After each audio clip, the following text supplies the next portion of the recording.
আসসালামু আলাইকুম। MN blog থেকে আমি নাসরিন রহমান বরাবরের মতো হাজির হয়েছি আজও একটি ভিডিও নিয়ে।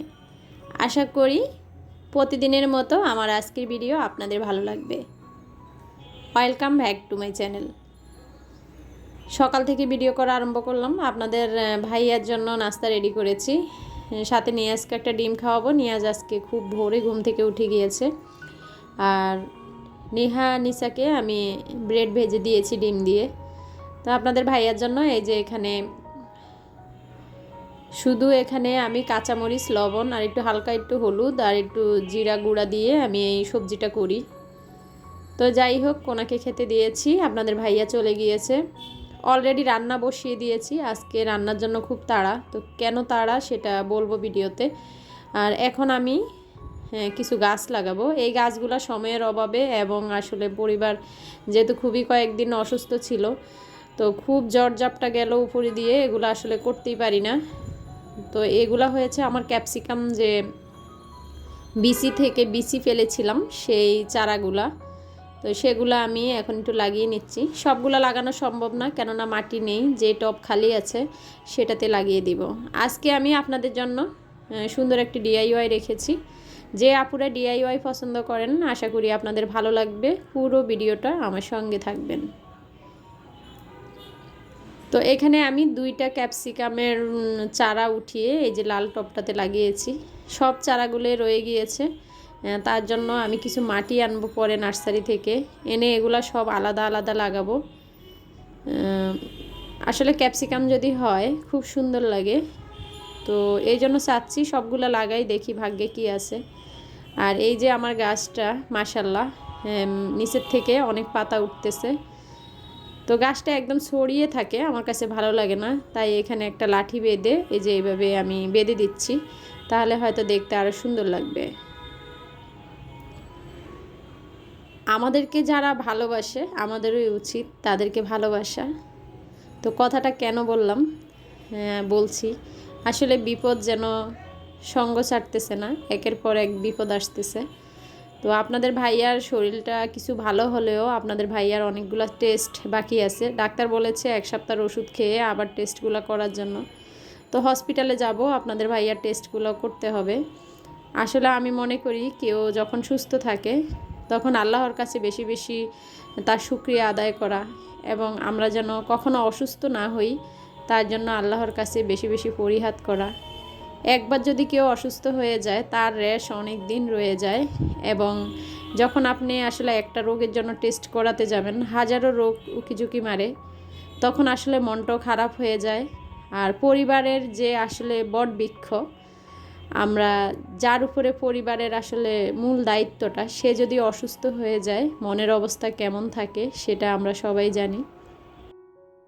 অনেকেই হয়তো মনে করবেন মনের অবস্থা এরকম, ভিডিও তো দিচ্ছি। আসলে এটাও আমার অনেক পরিশ্রমের ফসল। আমার চ্যানেলটা আমি একদিনে এখানে আসিনি। আমরা যারা ইউটিউবিং করি তারা জানি একটা চ্যানেল দাঁড়া করাতে হলে অনেক কষ্ট হয়। তাই আসলে পরিবারের ঝড় ঝাপটা, আমার ছেলের অসুস্থ, আপনাদের ভাইয়া অসুস্থ, তার মাঝেও আমি ভিডিওগুলো যতটুকু পেরেছি চালিয়ে গিয়েছি। দোয়া করবেন আমার চ্যানেলটা যেন ধীরে ধীরে অনেক বড় হয়, আমার মনের আশা যেন পূর্ণ হয়। আমি চাচ্ছি যে ঘরে বসেও আমি কিছু যেন করতে পারি। তো আমার না, শুধু সবারই উচিত কিছু একটা করা। তো যাই হোক, আমি রান্না করতেছি। হ্যাঁ, এই মাঝখান দিয়ে আমি চুলার কাছেও আসলে অফ ক্যামেরা 2-1বার যে হেঁটে এসেছি। তো রান্না করতেছি। আমি হসপিটালে যাব বলতে খাবার নিয়ে হসপিটালে যাব। আর খাবার নেওয়ার উদ্দেশ্য হলো আমার বড় মেয়ের বান্ধবী খুবই অসুস্থ। আসলেও এখন চারদিকের অবস্থা খুবই খারাপ, যারই জ্বর হচ্ছে বেশিরভাগ ডেঙ্গু ধরা পড়ছে। তো মেয়েটা আমাকে খুব ভালোবাসে, আমার মেয়ের সাথে খুব ভালো রিলেশন, ভাবিও আমাদের আসলে এলাকারই। তো যাই হোক, ও আসলে 4-5 দিন যখন জ্বরে ভুগলো, তখন ভাবি দেখলো যে ওর জ্বর কমতেছে না, তখন ওকে হসপিটালে নিয়ে গেল এবং টেস্ট করানো হলো, ওর ডেঙ্গু পজিটিভ এসেছে। তা আমি ভাবিকে অনেক বলেছিলাম যে ওর খাবার দাবার ব্যাপারে খুব কেয়ার থাকতে, কেননা আমার নিয়াজের যেহেতু ডেঙ্গু হয়েছে, আল্লাহর রহমতে বাসায় রেখে ও সুস্থ হয়েছে, তো কিছুটা হলেও আইডিয়া আছে। কিন্তু আসলে ও তো একটু বড় মানুষ, নিয়াজ হয়তো ছোট, আমি ধমক দিলে বা মা রাগ করলে সেটা বুঝতো, তাই হয়তো খেত। তো এটা হয়তো উসিলা, কিন্তু আল্লাহ মাফ করেছে আমাকে, সেটাই।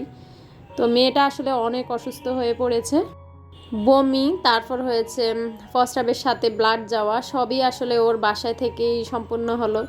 তারপর যখন ওর সিবিসি টেস্ট করানো হলো, পার্টিলাইট ওর একদম 21,000-এ চলে এসেছে, তখন দ্রুত ওকে হসপিটালে অ্যাডমিট করতে হলো। তো যেহেতু আসলে এই ইট পাথরের শহরে সবাই সবাইয়ের আমরা অচেনা, এক একজন এক এক জেলার, এক এক থানার, তো সবাইরই কিন্তু আমাদের বেশিরভাগ মা বাবা আমাদের কাছ থেকে অনেক দূরে, কিন্তু আমাদের পাশে যে মানুষগুলো আছে সেই মানুষগুলাই কিন্তু আমাদের অনেক আপন। তাই আমাদের সবার উচিত সেই মানুষগুলোকে ভালোবাসা। কেননা আমি মনে করি আমি আজকে অসুস্থ, আমার একটা বিপদ, আমার মা বাবা আসবে 5 থেকে 10 ঘন্টা পর বা 5 ঘন্টা পর, কিন্তু আপনার যে পাশে যে মানুষটা আছে সেটাই আপনার জন্য তাড়াতাড়ি এগিয়ে আসবে। তাই আমাদের সবার উচিত একজনে বিপদে পড়লে আরেকজন সাহায্য করা, এগিয়ে যাওয়া, তাকে সান্ত্বনা দেওয়া। তো যাই হোক, কতটুকু করতে পারবো তা তো আর জানি না, তবে ভাবছি যেহেতু হসপিটালে যাবই, ওকে দেখে আসবো, আর ওকে যাওয়ার উদ্দেশ্যেই, মানে ওকে দেখার উদ্দেশ্যে যাওয়া। তো যেহেতু ভাবিরও বাসায় তো আর কেউ নেই, ভাবির এক ছেলে এক মেয়ে ভাবির কাছে থাকে, বড় মেয়েটাও ভাবির কাছে থাকে না, হোস্টেলে থেকে পড়ালেখা করে। তো আমি ভাবছি ওদের জন্য একটু খাবার নিয়ে যাই।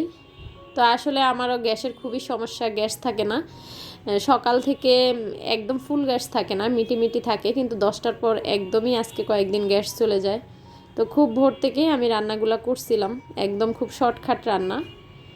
তো দেখতে পাচ্ছেন, প্রথমে আমি 3টা ডিম ভেজে নিয়েছি, এগুলো হসপিটালে নিব। একটু শিং মাছ রান্না করে নিচ্ছি, যেহেতু আমার বাচ্চারা মুরগি পছন্দ করে, মুরগিটা রান্না করতেছি, ওদের জন্য নিয়ে যাব, আর দুপুরে আমার বাচ্চারাও খেয়ে নেবে। তো নিয়াজের শরীর আসলে তেমন ভালো না, ওর পাশাপাশি থাকাও আমার জরুরি, তো ওকে আমি হসপিটালে নিব না, আর হসপিটালেও বেশি দেরি করব না, তাড়াতাড়ি এসে পড়ব। তো তার জন্যেই এই যে টিফিন বক্সে আমি খাবারগুলো নিয়ে নিচ্ছি, একটু বেশি করে নিয়ে যাচ্ছি, যেহেতু ওরা দুপুরে খেয়ে থাকলে কিছু রাত্রেও খেয়ে নিতে পারে। রুগী তো রুগীর সাথে ওনারা ভাবি আছে, আর ভাবির ছেলে খেলে তো খাবে, এই আর কি। তো এই তো খাবারগুলো নিয়ে নিচ্ছি। জানি না কে ধৈর্য ধরে আমার এই বক শুনতেছেন এবং আমার ভিডিও দেখতেছেন,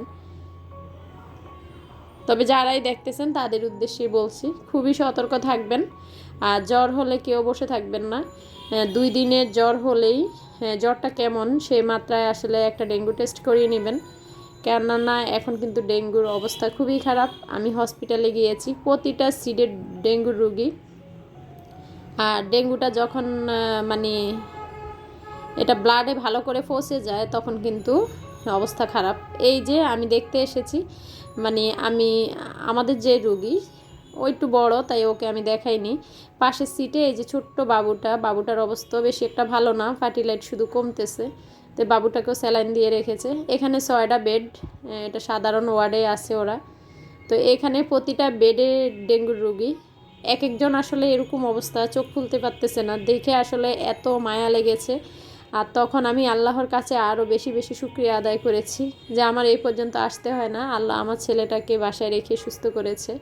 আসলে এটা আল্লাহ পাকের আমার জন্য আমি মনে করি বড় নেয়ামত, আমার জন্য বড় পাওয়া। আল্লাহ পাক আমাকে অনেক ভালোবাসেন, আল্লাহ পাক আমাকে অল্প বিপদেই সুস্থ করেছেন, এটাই আর কি। তো যাই হোক, ওখান থেকে এসে আমি রেস্ট নিয়েছি, আসরের নামাজ পড়েছি, একটু ঘুমিয়েছি। তারপর একদম এটা আসরের পর ভাবলাম এই টপটা অনেক দিন ধরে রেখেছি, তো আজকে যেহেতু ডিআইওয়াই করা হয়নি, ছোট্ট একটা ডিআইওয়াই করি, আমার আপুদের ভালো লাগবে আর আমার কাজটাও হয়ে যাবে। তো এটা একটা পুরনো টপ, দেখতেই পাচ্ছেন উপরে দিয়ে কেমন উঠে গিয়েছে। আর একটা জিনিস অনেক দিন ধরে ব্যবহার করলে এটা আসলে নতুনত্ব আনলে আমার কাছে ভালো লাগে। তো এইসব পুরনো জিনিস দিয়ে আমি কিন্তু ঘরটা সাজাই, হোম ডেকোর ভিডিও বলতে পারেন। তো এখানে উপরের অংশে আমি একটা লেস লাগিয়ে নিয়েছি, আর এখানে একটা রশিকে গোল গোল করে একটা ফুলের মতো করার চেষ্টা করতেছি। তা আমার অনেক আপুরা আমার এই ভিডিওগুলো পছন্দ করেন, তারপর দেখা যায় যে দেখে আপনাদের ভালো লাগে বা আপনারা তৈরি করেন, সেটা আমার কাছে অনেক বড় পাওয়ার। তো দেখতেই পাচ্ছেন আমি কিভাবে দিচ্ছি। একটা গোল করে এই যে এভাবে একটু রশি এনেছি, টেনে হট গ্লু গান দিয়ে লাগিয়ে নিয়েছি। আর এটা কেটে দিব, এখানে আরেকটা গোল ফুলের মতো দিব।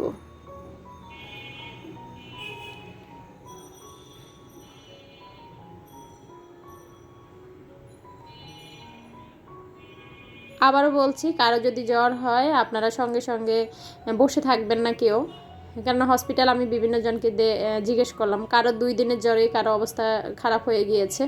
আপনারা একটা ডেঙ্গু টেস্ট করিয়ে নেবেন। আর দেখা যায় বেশি বেশি পানি খাবেন, যখনই জ্বর দেখবেন বেশি বেশি পানি খাবেন। পানি না খেলে বেশিরভাগ যাদের ডেঙ্গু হয়ে যায় তাদের পেট শক্ত হয়ে যায়, তারপর দেখা যায় যে প্রস্রাব কষা হয়ে প্রস্রাবের সাথে ব্লাড যায়, এটা মারাত্মক ডেঙ্গু রোগীদের জন্য। তো আসলে আমি কোনো ডাক্তার না, আমি আসলে অভিজ্ঞতা থেকে বলছি, চারিদিকের বিপদ থেকে বলছি। আল্লাহ পাক সবাইকে হেফাজত করুক, ভালো রাখুক। তো আমার কিন্তু ডিআইওয়াইটা আজ এই পর্যন্তই। আরও গর্জিয়াস করতে চেয়েছিলাম আসলে, কিন্তু সময়ের অভাবে করতে পারি না। উপরের অংশে একটু রং নিয়ে নিচ্ছি। তো এটাকে যদি আরও গর্জিয়াস করি কোনো একটা ভিডিওতে আপনাদেরকে দেখিয়ে দিব। আজকের ভিডিও এই পর্যন্ত। কেমন হয়েছে অবশ্যই জানাবেন। সবাই ভালো থাকবেন, সুস্থ থাকবেন। আজকের মতো বিদায় নিব। আল্লাহ হাফেজ, আসসালামু আলাইকুম।